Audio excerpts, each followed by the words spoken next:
everyone. In today's video we are going to do an introduction to our next poem, which is John Milton's sonnet on his blindness. It is the third poem in your textbook.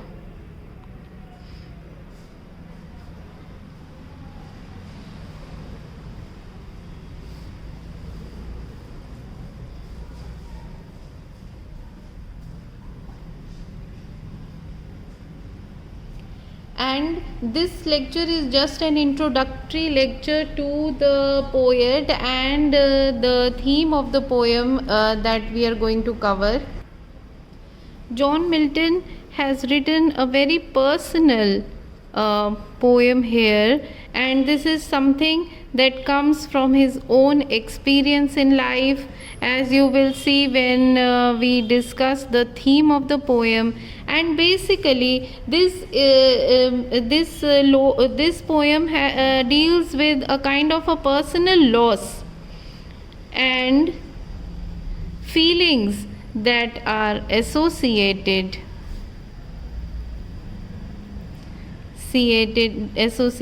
with it. So it is a very genuine poem. This is not just a lesson, this is not just from a fantasy land. It comes from real life. It comes from the reality that people have to suffer.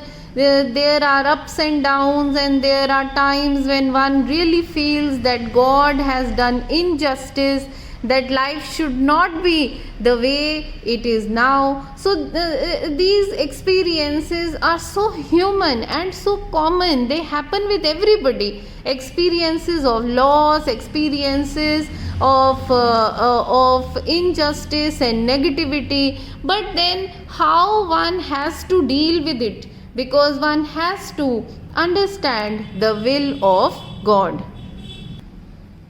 Milton was born in 1604, and this poem was written in 1655.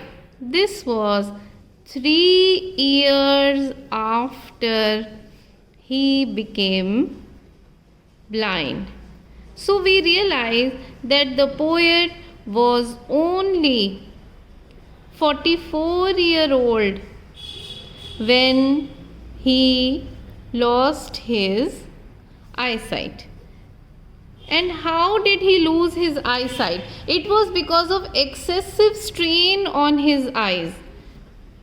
He used to spend hours and hours at night to study and write political treatises. He was really involved in politics, in pamphlets and things like that.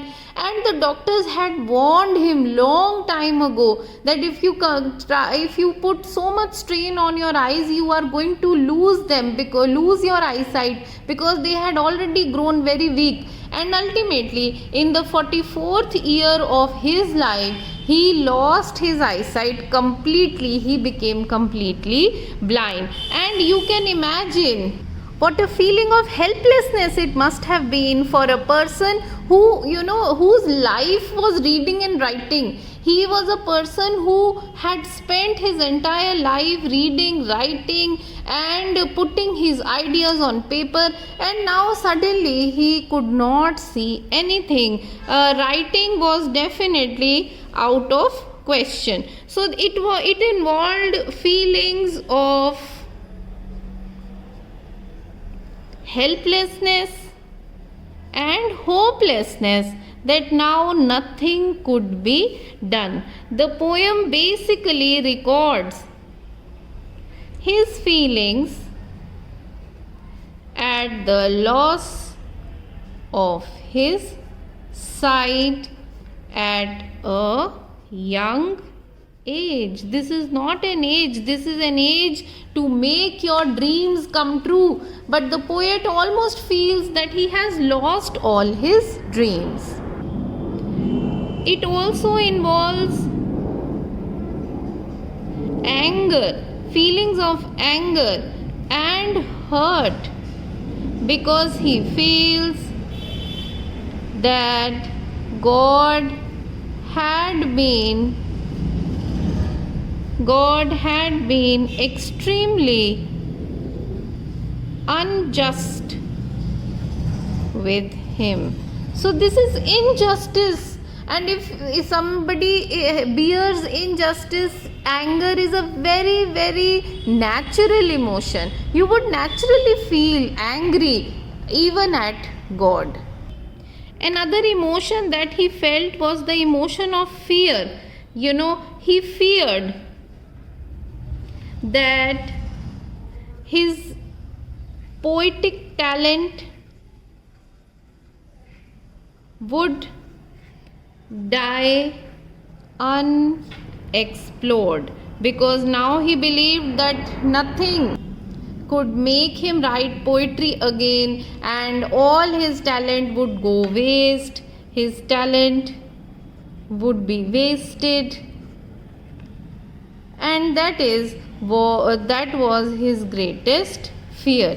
So these are some important emotions that the poet had really felt. These were not some artificial emotions. These are not some imagined emotions. These are real emotions that he had gone through, and he put all those emotions on paper.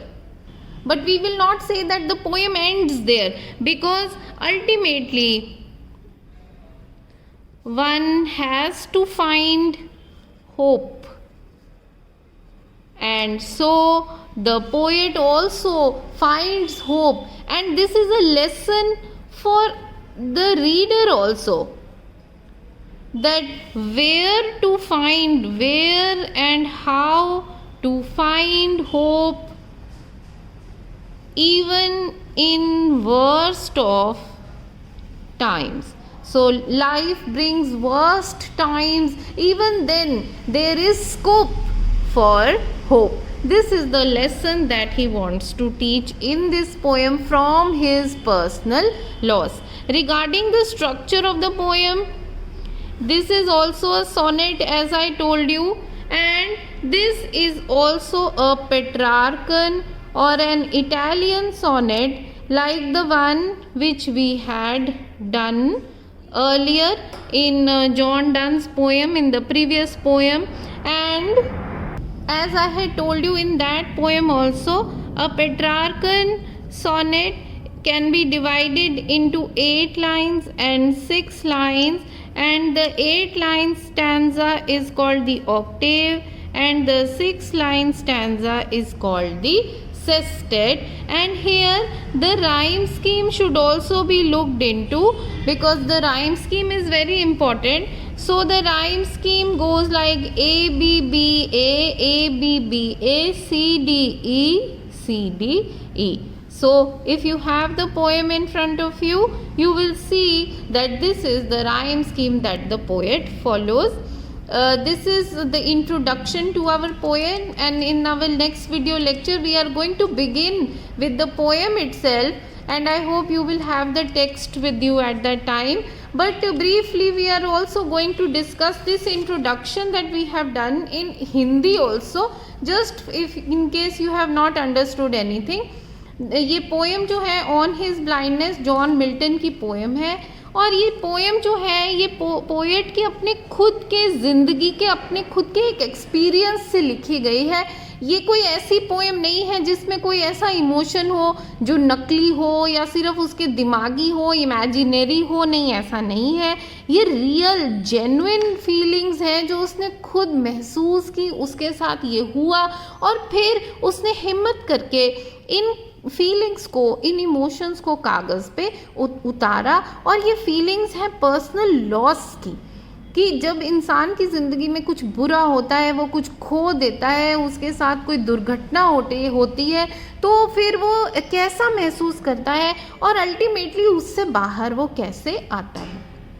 John Milton was born in 1604 और ये poem 1655 में लिखी गई है।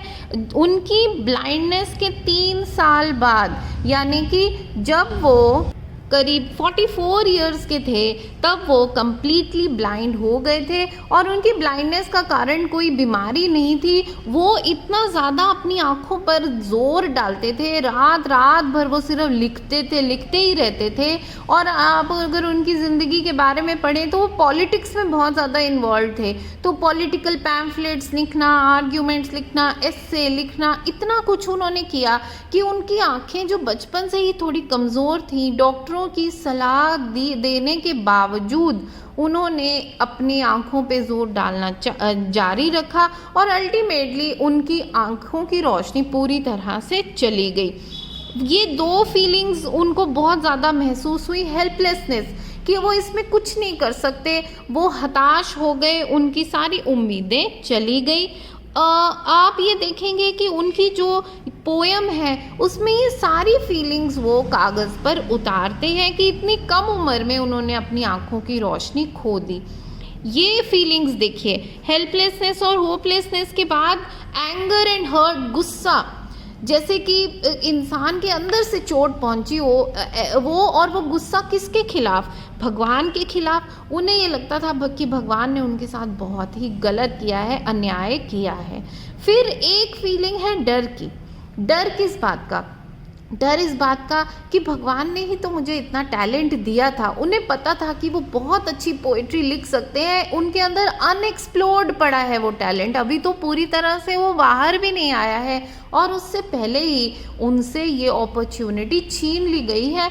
अब तो उन्हें लगता था कि कुछ भी नहीं हो सकता, अब उनका टैलेंट वेस्ट चला जाएगा।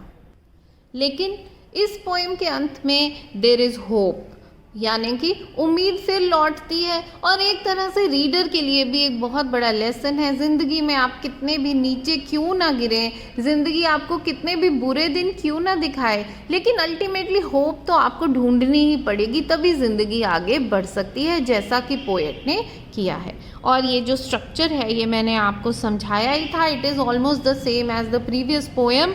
ये पेट्रार्कन सोनेट है, 8 और 6 लाइनों में डिवाइडेड है। And I will see you in my next lecture. Thank you very much.